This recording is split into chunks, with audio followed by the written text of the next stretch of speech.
Selamat siang Pak Andri. Siang kembali Bu Astri. Iya, terima kasih loh Pak, ini waktunya saya udah diberi kesempatan bisa bertemu dengan Bapak.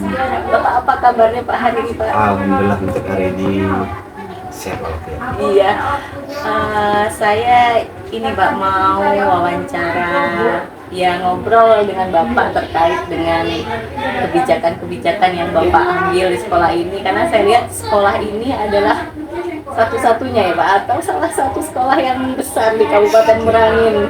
Karena tadi semenjak masuk ke dalam, tata kelola sekolahnya sangat rapi, bagus, indah, kemudian piala-piala juga sangat banyak.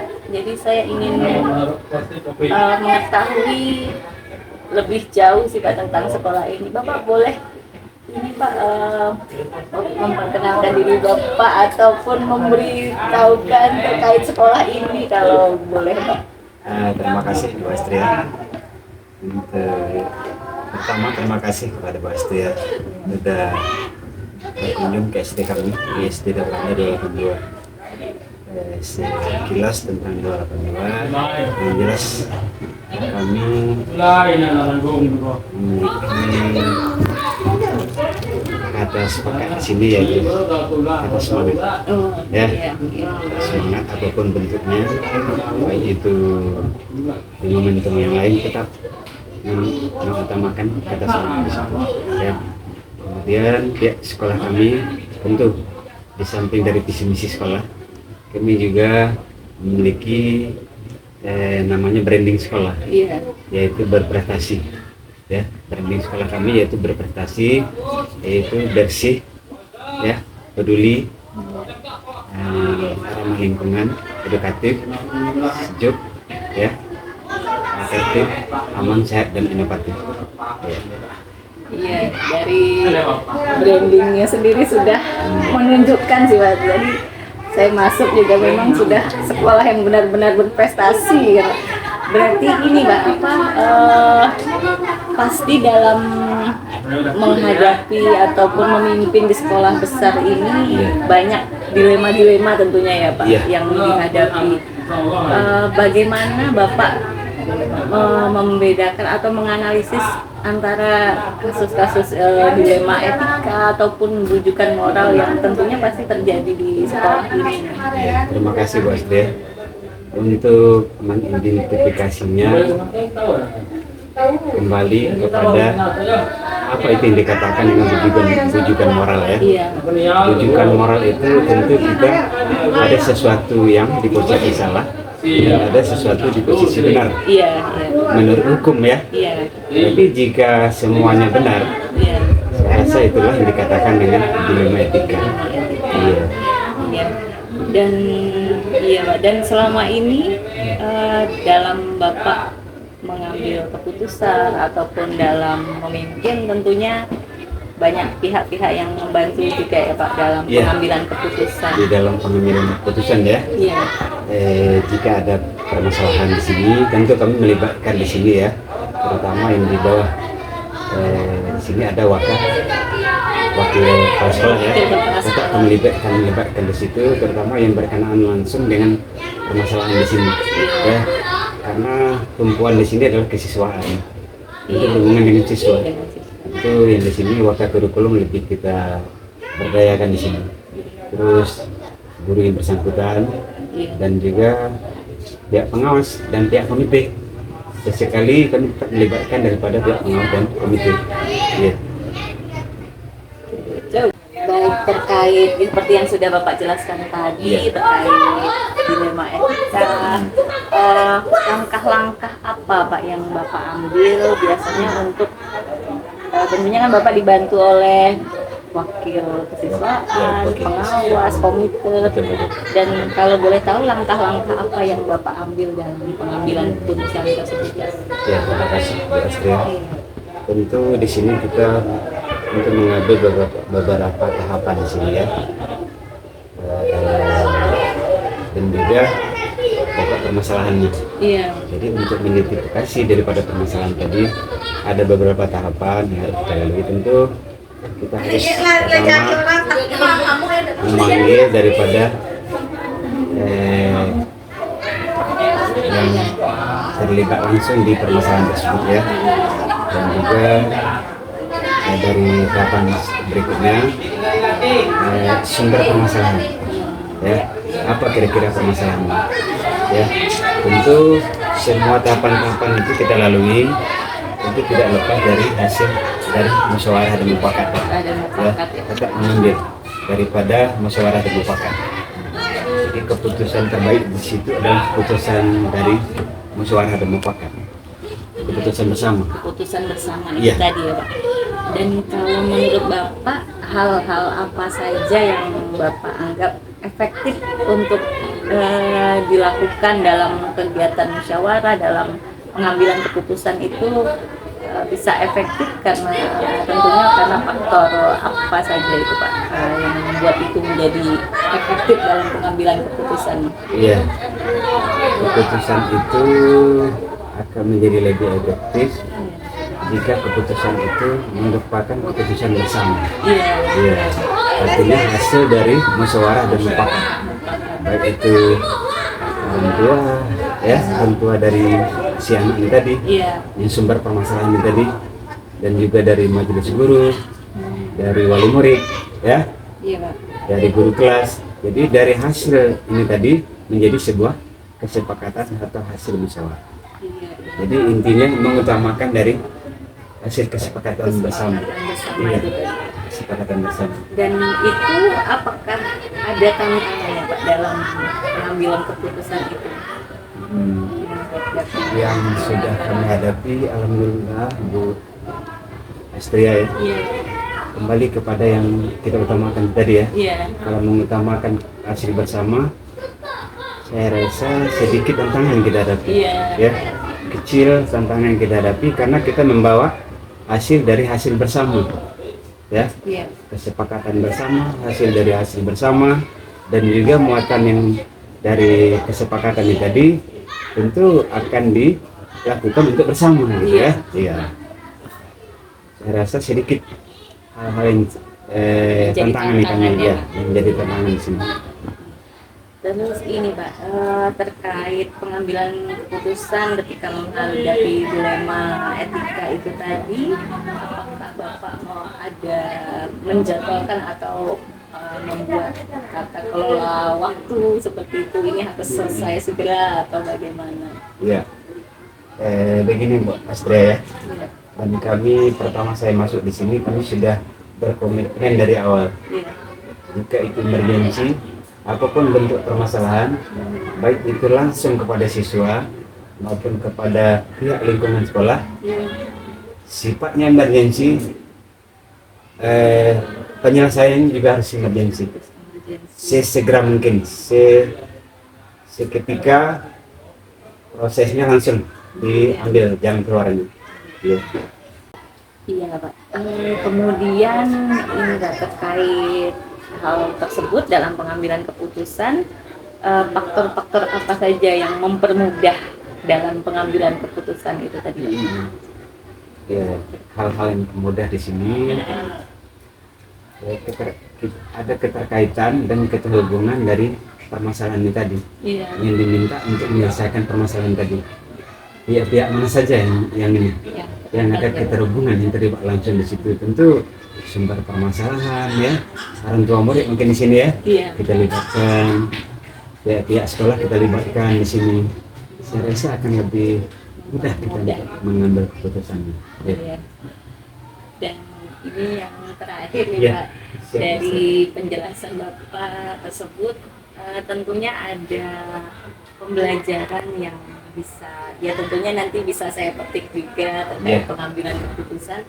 Tapi kalau dari Bapak sendiri, pembelajaran apa yang Bapak bisa ambil dari ketika menghadapi hal-hal yang dilema itu tadi? Iya, terima kasih Bu Astria.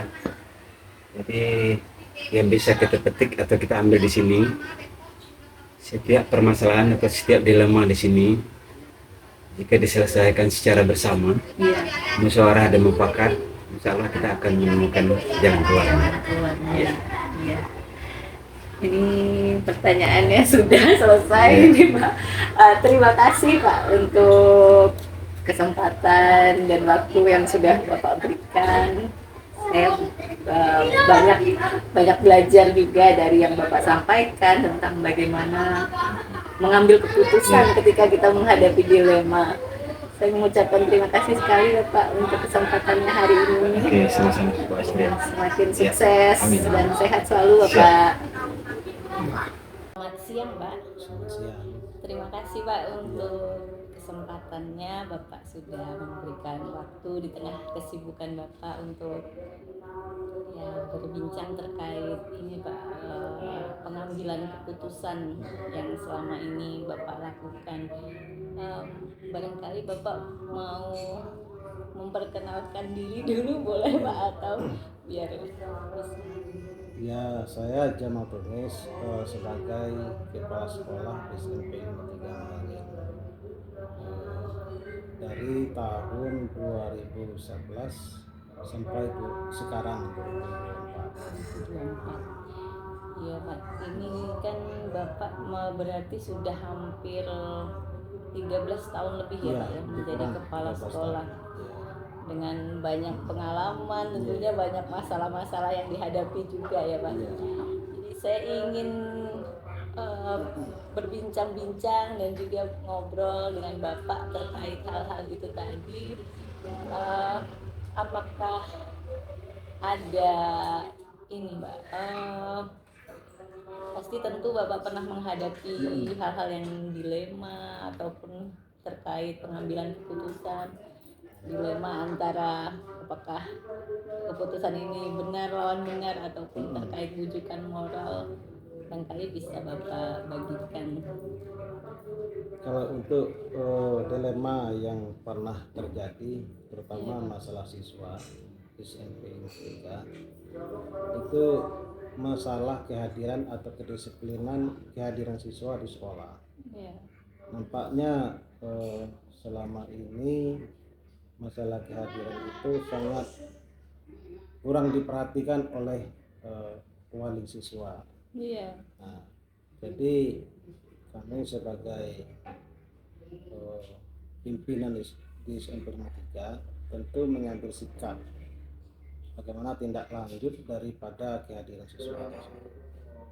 Ternyata siswa ini kurang diperhatikan di rumah tangga untuk kegiatan belajarnya di sekolah, sehingga kami mau tidak mau memanggil orang tua siswa untuk datang berkonsultasi atau bertukar pendapat lah di sekolah tentang siswa-siswa yang kurang memperhatikan kehadirannya setiap hari sekolah.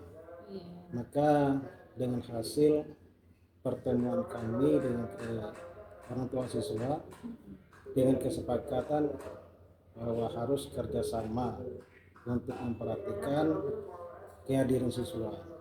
Nah, jadi dari hasil wawancara atau informasi dari orang siswa sehingga bisa anak ini betul-betul hadir di dalam kegiatan belajar mengajar setiap harinya.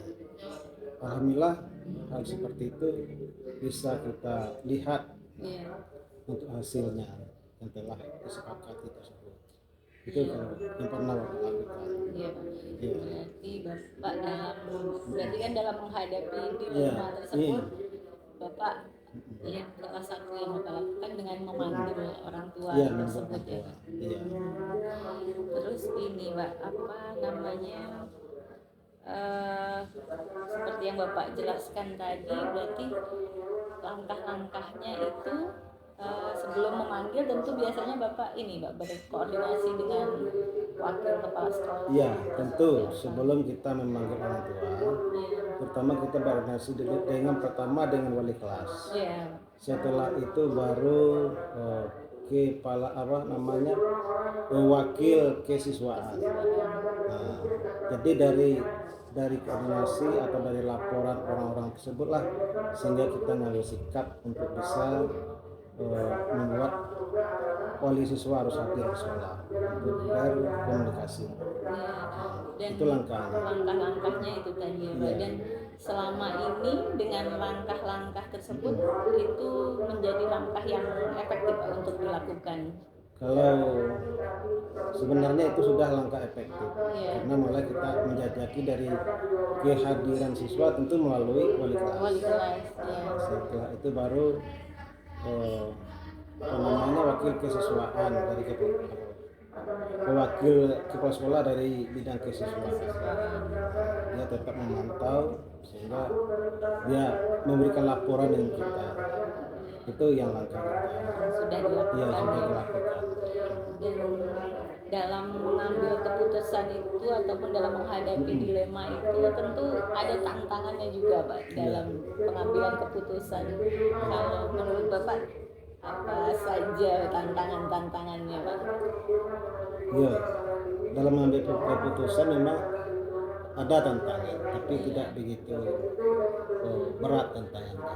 Yang jelas kita membuat semacam perjanjian berupa surat sehingga diketahui dan surat pernyataan itu oleh orang tua, sehingga tidak membuat perjanjian atau pernyataan terhadap anaknya tersebut, sehingga dia tidak apa namanya tidak berbuat lagi untuk yang akan datang. Itu kadang-kadang hal seperti ini tidak juga pasti harus dia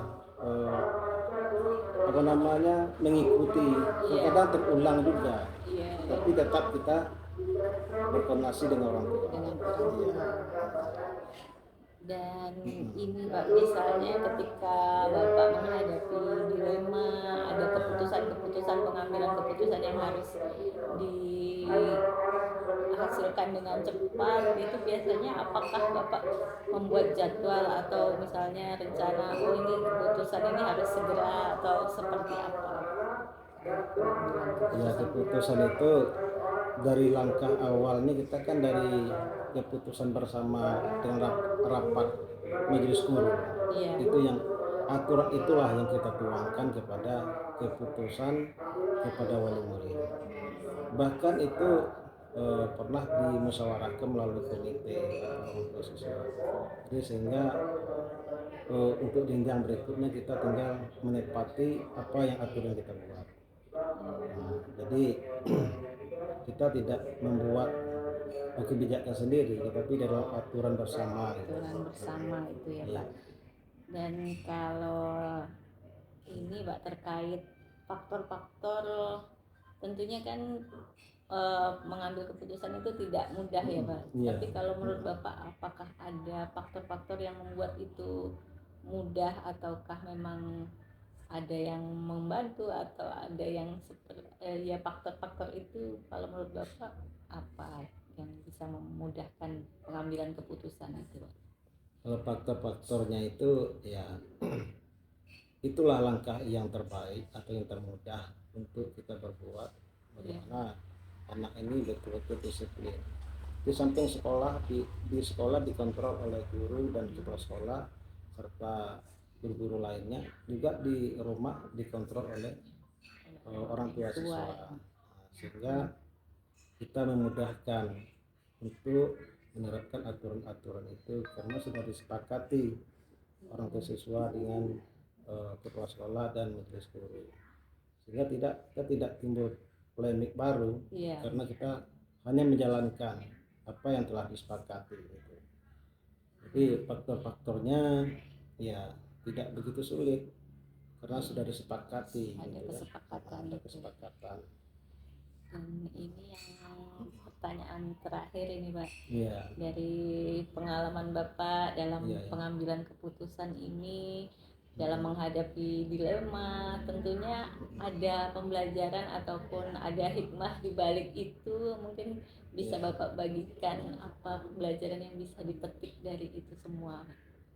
Kalau pembelajaran yang kita dapatkan dari hal seperti ini itu banyak sekali. Nah, jadi sekolah kita memang betul-betul kita kita aktifkan setiap peraturan, setiap siswa yang melanggar aturan.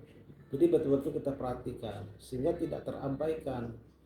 Nah, jadi siswa itu memang betul-betul mengikuti aturan apalagi orang tua, dia lebih lebih mengetahui tentang aturan di sekolah yang diberikan oleh sekolah. Jadi dia tidak menganggap remeh tentang peraturan kita. Nah, kalau kita tidak ikuti seperti itu, di orang tua siswa nanti dia merasa tidak begitu berat. Nah, malah kan dia menganggap tidak apa-apanya di sekolah kita, gitu kan. Nah, maka kita harus betul-betul menerapkan aturan seperti itu. Ya. Yang sudah disepakati. Yang sudah sepakati. Iya. Terima kasih banyak Pak, Ya, banyak sama-sama. Ya. pembelajaran yang Bapak berikan. Ya, semoga kedepannya sama-sama semakin lebih baik lagi. Bapak juga diberi kesehatan, sukses dalam setiap kegiatannya Pak. Terima kasih Ya, Pak untuk sama-sama. waktunya. Ya.